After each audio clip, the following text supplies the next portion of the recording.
This is stain. It's called blue stain, and a lot of people like it because it gives it an extra flavor to the wood, if you will. But basically, what it is rot.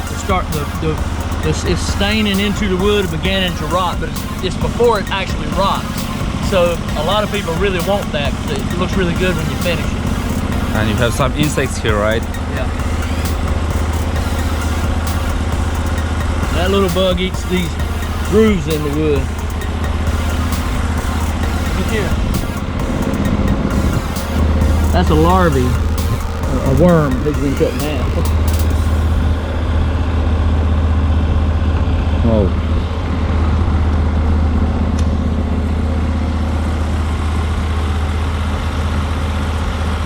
That little worm does all that right there.